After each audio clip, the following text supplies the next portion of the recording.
Bapa di dalam surga, kami mengucap syukur kepadamu. Kami boleh menaikkan pujian dan penyembahan kami. Kami boleh menyatakan bahwa Engkau adalah Tuhan dan Raja kami, penolong dan sahabat kami. Kami boleh datang kepadamu Tuhan, karena kami membutuhkan akan kemampuan yang daripadamu, untuk kami boleh mendapatkan pertolonganmu pada waktunya. Dan kami mau mengucap syukur ketika kami bertemu dengan Engkau Tuhan. Engkau mengangkat akan setiap beban yang ada di dalam hati kami Tuhan. Dan Engkau memberikan kepada kami terus menerus kekuatan yang daripadamu. Terima kasih Tuhan untuk tempat ini, terima kasih untuk kesempatan yang Engkau berikan kepada kami. Kami mengucap syukur Tuhan, dan biarlah Engkau yang terus membawa kami lebih dekat kepadamu. Dalam nama Tuhan Yesus Kristus kami mengucap syukur. Amin. Shalom saudara-saudara, saya akan share tentang kemampuan ilahi. Kemampuan ilahi itu kasih karunia yang Tuhan berikan kepada kita. Dalam kita menghadapi kehidupan sehari-hari, kita tahu bahwa seringkali kita menghadapi akan ketidakadilan, kita menghadapi akan masalah dan gangguan. Dan kalau kita mau melihat dari sudut pandang Allah dan kita mau meresponi dengan caranya, dengan cara Allah, kita akan memperoleh kemenangan.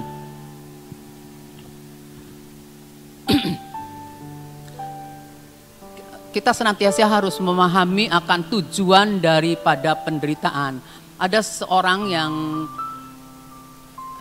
ya kalau dikatakan dia belum peka untuk mendengar suara Tuhan, belum peka mendengar suara Tuhan. Dia cerita begini, saya sedang diberi pelajaran, maksudnya diberi pelajaran, dia mengikuti seminar apa nggak tahu saya, tentang penderitaan Ayub, tentang penderitaan Ayub.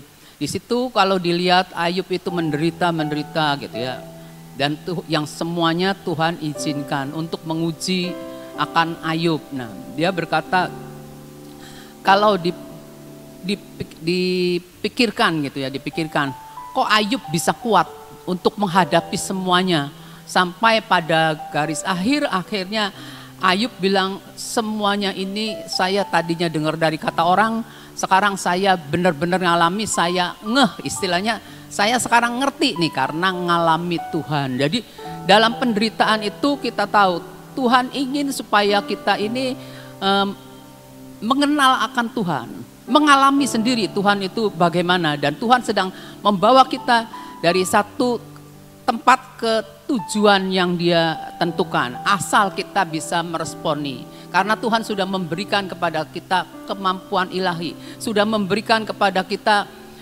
kasih karunia-Nya.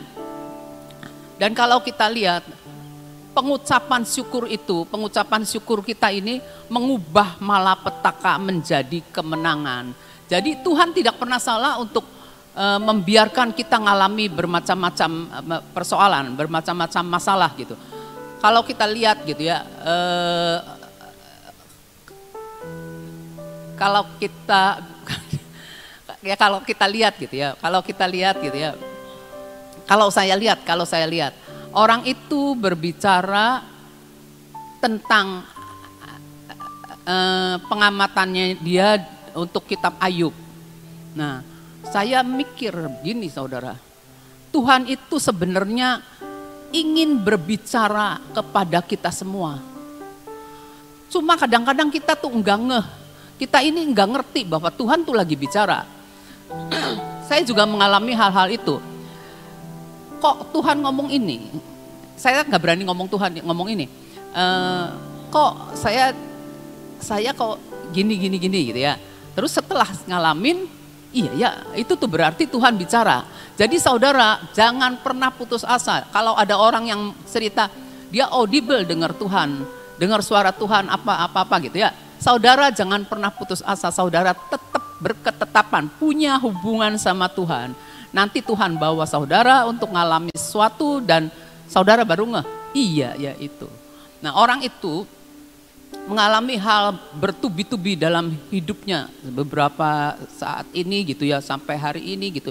Dia ngalamin hal-hal yang bagaimana. Nah, kalau kita orang luar yang ngelihat luar biasa. Tapi dia bilang, saya belajar untuk menikmati semua masalah yang saya hadapi. Saya berdamai, istilahnya dia nih, saya berdamai dengan masalah itu. Karena saya tahu Tuhan yang memberi saya kekuatan dan dukungan doa daripada orang-orang yang saya mungkin tidak kenal, kata dia. Dukungan doa dari orang-orang yang saya tidak kenal, sehingga saya kok mampu sampai saat ini gitu. Kalau dengar dia cerita, iya ya, luar biasa. Tuhan itu luar biasa, bukan dianya yang luar biasa. Dan saya tahu Tuhan lagi sedang terus berbicara kepadanya. Nah, suatu saat ada keputusan ada satu keputusan. Terus dia bilang, nantilah saya, bahasa pertamanya dia gini, nantilah saya berpikir dulu. Tapi bahasa keduanya dia bilangnya, nanti saya konsultasi dengan Tuhan dulu. Saya puji Tuhan, bahasanya dia konsultasi dengan Tuhan dulu, kata dia. Nah, terus sampai akhirnya dia mengambil keputusan. Dia mengambil keputusan, ya saya cuma bisa mikir, ya saya dukung doa, saya bawakan aja kepada Tuhan. Nah, saudara boleh belajar dari Ayub, banyak hal yang kita pelajari dari Ayub ya. Nah, kemampuan ilahi itu adalah kasih karunia ya. Tuhan berikan kepada kita, ya Tuhan berikan kepada kita itu sama kemampuan ilahi itu ya. Dan kemampuan ilahi namanya juga ilahi, jadi benar-benar kemampuan yang tidak bisa diberikan oleh manusia. Itu dapat menandingi semua masalah kita. Masalah yang gak enak sekalipun, yang menyakitkan sekalipun. Kalau saudara mau datang kepada Tuhan, saudara akan diberikan kasih karunia, kemampuan ilahi untuk dapat tidak menanggapi akan hal-hal itu dan tidak menjadi sakit hati, tidak menjadi hatinya jadi keras terus nyalahi Tuhan, enggak seperti itu ya. Kita lihat di 2 Korintus 12 ayat 9. 2 Korintus 12 ayat 9. Tetapi jawab Tuhan kepadaku, cukuplah kasih karuniaku bagimu. Jadi Tuhan memberikan pada kita tuh cukup, enggak kurang. Kita malah kalau ada persoalan kita malah bilang, Tuhan tolong saya. Kayaknya Tuhan belum penuh nih ngasih. Tapi Tuhan bilang, cukuplah kasih karuniaku bagimu. Sebab justru dalam kelemahanlah kuasaku menjadi sempurna. Ketika kita tidak berdaya menghadapi masalah kita, kita minta anugerah Tuhan, kekuatan yang dari Tuhan, supaya kita ini tetap bermegah karena Tuhan menyertai kita. Supaya kuasa Kristus, di sini dikatakan, sebab itu terlebih suka aku bermegah atas kelemahanku, supaya kuasa Kristus turun menaungi aku. Jadi kita mengatakan kepada Tuhan, terima kasih Tuhan untuk kasih karuniamu, terima kasih untuk kekuatan ilahi yang kau berikan kepadaku Tuhan. Dalam kelemahanku, dalam masalah yang aku hadapi, aku lemah dan tidak berdaya, tetapi Engkau Tuhan punya kuasa yang sempurna untuk turun menaungi aku, sehingga kita bisa menang. Kita harus punya banyak firman yang menjadi doa-doa kita. Karena dalam kita berdoa, kuasa Tuhan itu menyertai doa kita. Dan kuasa Tuhan itu yang mengerjakan segala sesuatu. Mesti ngalamin saudara, benar mesti ngalamin. Nah terus kita lihat di dalam Ibrani 4 ayat 16. Ibrani 4 ayat 16. Sebab itu marilah kita dengan penuh keberanian. Nah, kenapa disebut penuh keberanian? Sebab orang suka berasumsi begini, saudara. Ketika orang berdosa, saya sih orang berdosa, enggak pantas lah datang ke Tuhan lagi. Iblis seringkali ngomongin kita kayak gitu. Kamu datang ke Tuhan enggak bakal didengar. Kita nih ditipu oleh iblis. Padahal Tuhan senantiasa membuka tangannya lebar-lebar, menantikan kita untuk kembali kepada Dia. Jadi di sini kita harus penuh keberanian menghampiri tahta kasih karunia. Adam dan Hawa waktu jatuh dalam dosa, dia bersembunyi, takut, nggak berani dekat. Tapi Tuhan manggil, Adam di mana engkau gitu. Ini saya bersembunyi takut sih. Nah, sebetulnya orang berdosa kan gitu kan, suka ditipu sama sama bisikan-bisikan bahwa saya berdosa, nggak pantas gitu. Nah terus di sini dikatakan untuk menghampiri tahta kasih karunia supaya kita menerima rahmat dan menemukan kasih karunia. Jadi pada waktu kita punya masalah apapun, walaupun di belakang kita dikejar oleh kesalahan kita, oleh dosa kita tahu bahwa kita harus datang hanya kepada Tuhan. Solusi hanya ada pada Tuhan. Kita datang kepada Tuhan. Tuhan, Engkaulah penolongku, Engkau sahabatku. Seperti lagu tadi, kita mau menerima kekuatan yang dari Tuhan. Menemukan kasih karunia untuk mendapat pertolongan kita pada waktunya. Jadi jangan pernah ragu untuk datang kepada Tuhan. Karena Tuhan itu menawarkan kepada kita kemampuan ilahi, menawarkan kepada kita kasih karunia karena kita sebenarnya sangat memerlukannya, ya, sangat memerlukannya, ya. Nah, apalagi jika ada tekanan, tindasan, percobaannya meningkat nih. Sekarang sudah mulai berasa ketika mulai maju selangkah tambah nih tekanannya. Terus maju lagi tambah dan sampai di ujung pun kalau meningkat Tuhan tetap memberikan, cukuplah kasih karuniaku bagimu. Terus cukup. Tuhan itu tidak akan pernah salah, ya. Kasih karunianya tersedia, ya. Jadi kita nih harus senantiasa ingat, jangan menolak kasih karunia. Kalau kita menolak kasih karunia, enggak lah, kita tidak mau dengerin apa saja, kita jadi keras hati, kita jadi pahit dan hidup kita makin terpuruk. Ingat saudara, selalu ingat akan firman Tuhan. Ibrani 12 ayat 15. Jagalah supaya jangan ada seorang pun menjauhkan diri dari kasih karunia Allah. Jadi hidup kita nih sebagai anak Tuhan, Tuhan berikan kasih karunia. Dalam hal apapun kita mau kasih karunia Tuhan. Juga dalam hal, misal kita tahu ada orang yang ngalamin financial breakthrough. Nah, kalau kita lihat dari sekian puluh juta poin yang masuk itu 2 orang yang terima. 1 orang banknya sendiri, 1 orang kita, ya, ngalamin financial breakthrough.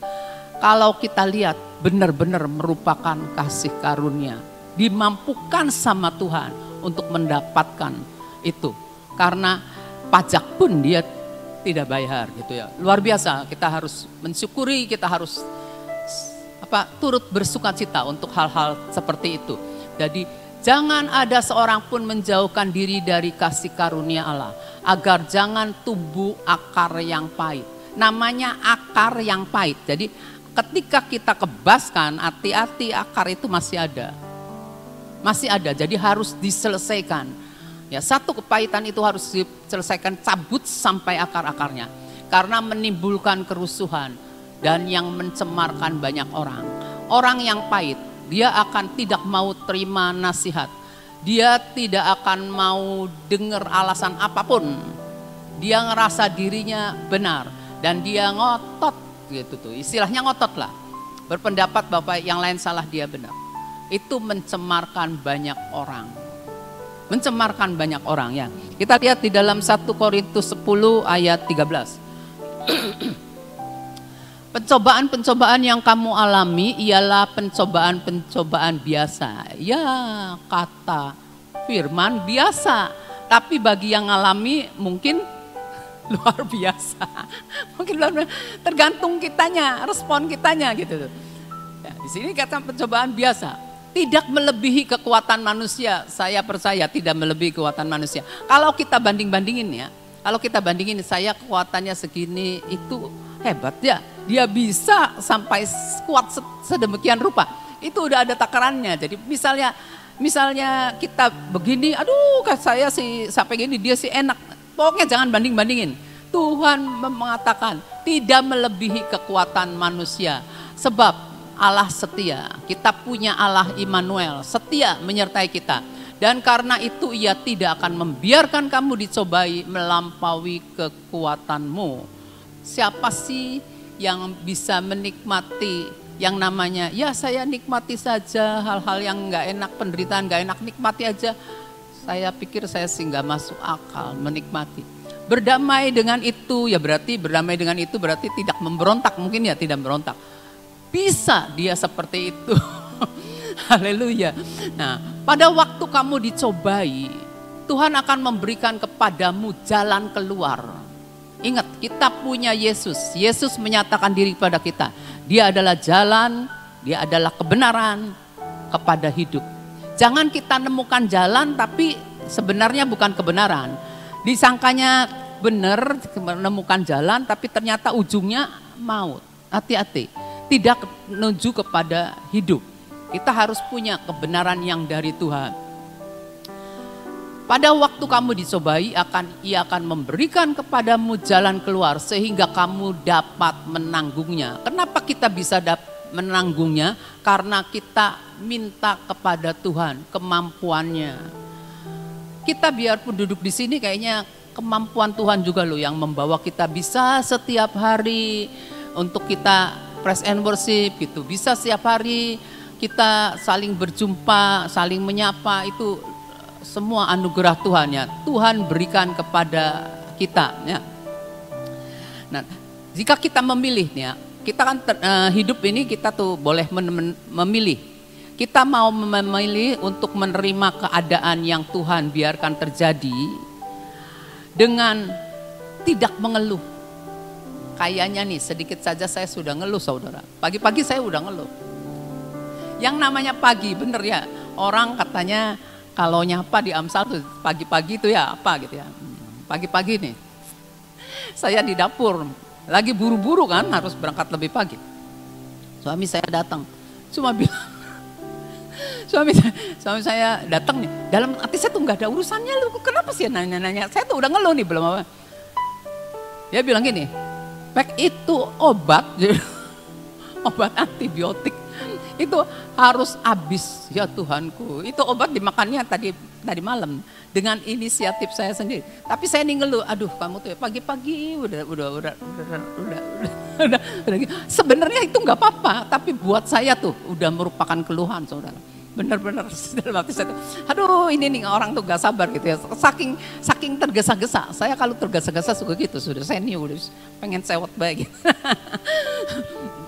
Nah, di sini dikatakan sehingga kamu dapat menanggungnya. Nah, kita belajar untuk tidak mengeluh ya. Nah, kita milih nih, kita terima keadaan dengan tidak mengeluh karena kita tahu bahwa kemampuan yang Tuhan berikan kepada kita ini dapat menopang kita dan menjaga hati kita nih supaya enggak jadi keras. Menjaga hati kita dari segala kekerasan hati, kekerasan hati ya. Dan kita tetap manis, tetap tersenyum. Enggak kayak saya tadi pagi. Tadi pagi saya sudah ngoceh gitu, sudah mulai darahnya ini udah naik sedikit dalam hati saya. Padahal saya butuh nanti diantarin sama dia dalam hati saya. Saya seperti itu saudara. Aduh Tuhan ampunnya. Dan kita ini walaupun pilihan kedua itu kita ini mau menolak kasih karunia. Kalau kita menolak kasih karunia ada konsekuensinya ya. Di sini dikatakannya kalau kita menerima kasih karunia itu sebagai suatu kesempatan. Kesempatan apa? Menjadi lebih baik. Memang orang yang saya ceritakan itu dia menjadi lebih baik setiap harinya karena menyadari gitu. Dia terima kasih karunia. Kalau kita terima kasih karunia, Tuhan berikan kemampuan, kekuatan kepada kita. Tuhan pasti memberikan nih begini gitu tuh. Ngehnya nih seringkali ngeh seperti itu ya. Memang ada kalanya ketika orang itu terdesak, pasti sifat aslinya keluar. Pasti mencuat, marah gitu ya, atau apa ya, uring-uringan tuh pasti ada gitu ya. Nah kita harus menyadari, kita harus bisa menerima orang yang lagi uring-uringan, belajar menerima keadaannya gitu. Walaupun istilahnya nggak enak, tapi kita harus terima keadaan, kita harus paham akan keberadaan orang itu ya. Kita menjadi lebih baik atau kita ini terima kasih karunia sebagai batu loncatan. Batu loncatan, jadi kita bisa naik tingkat ya. Jadi kita tahu bahwa kita menerima kasih karunia itu untuk mengubah kesulitan menjadi batu loncatan atau menjadi kesempatan ya. Tapi kalau kita menolak kasih karunia, maka kita mengubah kesulitan itu mendatangkan suatu yang gak enak bagi kita. Mendatangkan suatu, aduh nyiksa sekali, sengsara nih saya, tertindas nih saya. Karena ada hal-hal masalah mendatangkan kesulitan, lalu kita jadi batu, jadi batu sandungan dan hati kita jadi pahit. Lagi-lagi persoalan. Kok kayaknya nggak selesai-selesai sih ya, sampai kapan sih? Nah itu sudah merupakan keluhannya. Aduh, kalau saya sih terus sering ngomong aduh. Kalau saya suka gitu. Itu keluhan juga. Jadi orang yang dengarnya kayak jadi batu sandungan gitu ya. Ada orang yang bilang gini, saya ya udah itu nanti saja nanti itu ya. Nah ujian-ujian itu dapat melembutkan hati kita atau mengeraskan hati kita tergantung pada pilihan kita. Saudara mau apa? Mau hatinya lembut, tetap manis, tetap tersenyum dan menganggap semua masalah itu receh, sampah, atau saudara nganggep ini sih saya pikir lagi ngalamin ketidakadilan. Saya lagi ngalamin dihakimi karena apa yang saya tabur gitu atau bagaimana lah. Pokoknya ada dua hal, kita mau terima atau mau menolak ya. Ketika kesulitan itu datang, kita tahu ya, kita nih punya keputusan yang harus segera dilakukan. Ya, kita kesulitan datang nih, kita punya keputusan, harus ngambil keputusan nih. Saya mau terima kasih karunia untuk jaga hati saya atau saya mau menolak. Mendingan mana? Kalau ngomong sekarang terus terang, terima kalau ngomong sekarang. Tapi ketika kita ada dalam masa kebodohan, di mana kita dikuasai oleh kedagingan kita, oleh gengsi kita sayang nyawa kita tolak kasih karunia. Kita mau nunjukkan diri kita terhebat. Seperti itu, hati-hati saudara. Belajar. Ya, hidup ini penuh pelajaran karena kita masih dalam sekolah. Sekolahnya bukan diterbang, tapi terbangnya Tuhan yang bawa kita lebih tinggi. Bagai Raja Wali. Nah kalau kita lihat ya, kita ini menjaga hati untuk tetap lembut. Karena Tuhan mau kita ini berbahagialah orang yang lemah lembut. Ya di situ dikatakan kayak gitu ya. Tidak ada balas dendam. Teladannya Yesus. Kita tahu Yesus ketika mau mati di Taman Getsemani itu Yesus berdoa. Nah dia terima kasih karunia dari Tuhan, kemampuan ilahi. Memang dia 100% Tuhan dan 100% manusia. Untuk Tuhan kalau boleh dilalukan. Tapi Yesus tahu kehendak Bapaknya itu bahwa dia harus tersalib dan mati. Jadi Yesus menerima dan taat supaya kehendak Bapaknya digenapi. Nah kita juga gitu, kita harus menyadari bahwa semua hal yang terjadi dalam hidup kita, Tuhan cuma mau rencana dan kehendaknya terjadi. Tinggal respon kita. Kita mau menolak atau kita mau Tuhan aku menyerahkan seluruh hidupku, menyerahkan semua masalahku Tuhan. Apa yang Engkau katakan baik, Roma 8:28 terjadi dalam hidupku. Kita tinggal memilih akan hal-hal itu ya. Nah dalam Alkitab kelemah lembutan itu banyak dikaitkan dengan hubungan kita dengan Allah ya. Karena itu kita nih hubungan kita dengan Allah selalu di Alkitab dikatakan seperti itu kan. Berbahagialah orang yang lemah lembut. Itu tidak artinya kita ini tidak boleh jadi marah. Tidak boleh jadi marah. Apalagi tidak boleh cepat marah, ya enggak? Saya termasuk orang cepat marah kalau lagi gimana gitu ya. Cepat marah, saudara. Nah, tidak boleh cepat marahnya atau dendam. Karena apa? Karena semua situasi-situasi itu diizinkan Allah terjadi dalam hidup kita. Terjadi dalam hidup kita. Kalau kita lihat Yesus itu lemah lembut. Dia dikatakan di Yesaya 53 ayat 10, ayat terakhir. Yesaya 53 ayat 10. Tetapi Tuhan berkehendak meremukkan dia dengan kesakitan. Itu perjanjian lama mengatakan, menubuatkan bahwa nanti Tuhan Yesus itu diremukkan dengan kesakitan.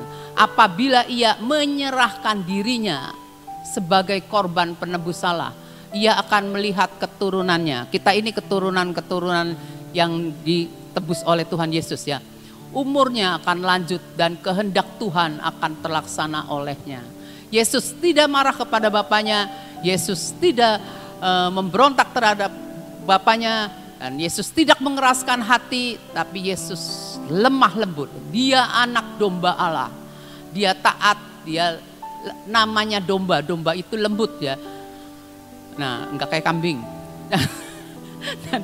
Itu dia menyerahkan akan hidupnya kepada Bapaknya, dia rela, dan Yesus tahu kehendak Bapaknya harus terlaksana di dalam hidupnya ya. Jadi kita harus nyadarinnya, kemarahan itu kebalikan dari kelemah lembutan. Kemarahan itu selalu merupakan akibat dari hak-hak kita yang belum diserahkan kepada Tuhan. Ada hak-hak yang belum diserahkan kepada Tuhan. Misalnya hak untuk menjadi marah karena diperlakukan tidak adil. Sekarang orang diperlakukan tidak adil, pasti marah kan? Nah, sekarang saya mau marah nih.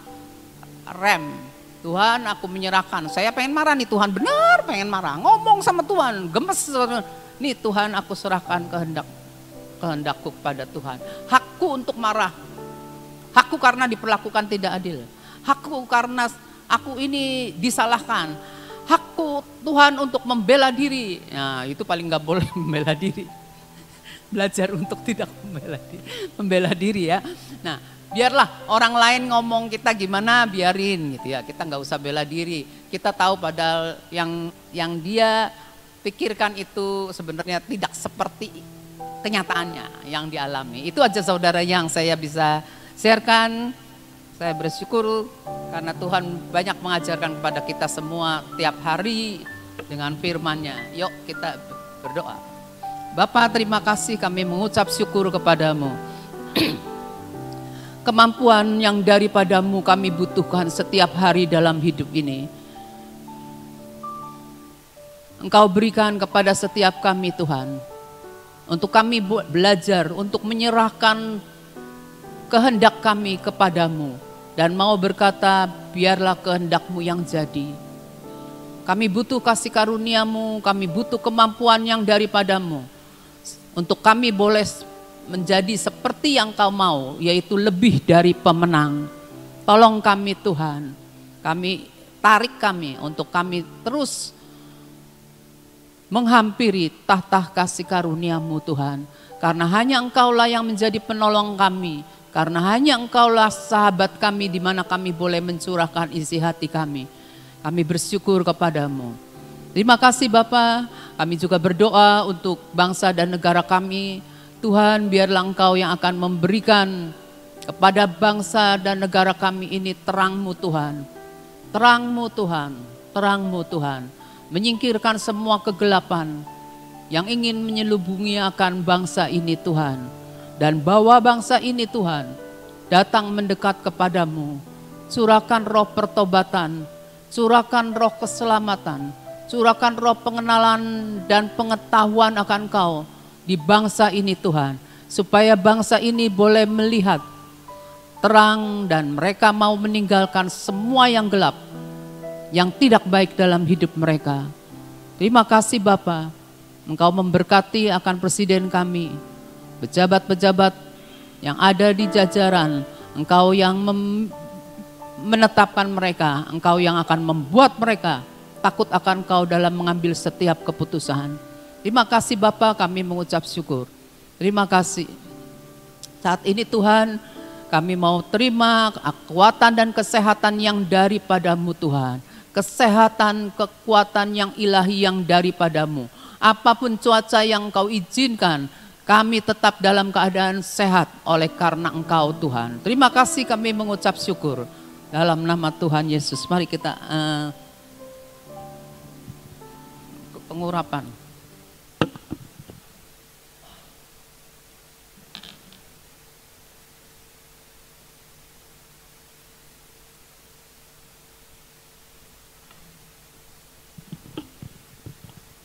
Bapa, kami bersyukur untuk pengurapan yang Engkau berikan kepada kami Tuhan, anak-anak-Mu.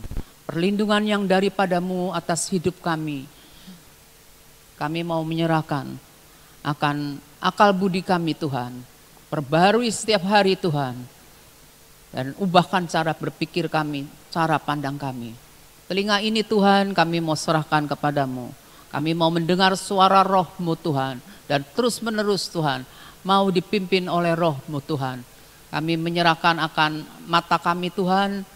Berikan kami mata Raja Wali yang melihat jauh ke depan Tuhan. Bukan yang hanya dekat-dekat yang tidak baik. Tapi kami mau melihat jauh ke depan Tuhan. Sungguh-sungguh kami mau melihat Engkau turut bekerja dalam segala sesuatu. Terima kasih Tuhan, mulut lidah bibir ini Tuhan. Engkau taruhkan anugerah-Mu sehingga kami Tuhan boleh menyatakan perkara-perkara yang menciptakan segala sesuatu yang tidak baik menjadi baik. Supaya kami membalikan keadaan seperti yang Kau mau Tuhan. Terima kasih, kami mengucap syukur. Ini hati kami menyerahkan kepadamu Tuhan. Buat hati kami Tuhan, dibersihkan Tuhan. Dibersihkan terus menerus oleh firman-Mu Tuhan. Dan Engkau menjauhkan kami dari hati yang keras. Terima kasih, kami mengucap syukur. Bapa, kami mau menyerahkan segala kelemahan kami, keraguan, ketidakpercayaan kami, kebebalan kami, kedegilan kami. Kami mau serahkan kepadamu, semuanya dipatahkan di dalam kuasa Tuhan Yesus Kristus. Ini tangan kami Tuhan dan ini kaki kami. Kami mau bekerja dan kami mau menjalani sepanjang hari ini. Hanya bersama dengan Engkau Tuhan yang memberikan kekuatan kepada kami. Dalam nama Tuhan Yesus Kristus kami mengucap syukur. Kita sama-sama katakan amin.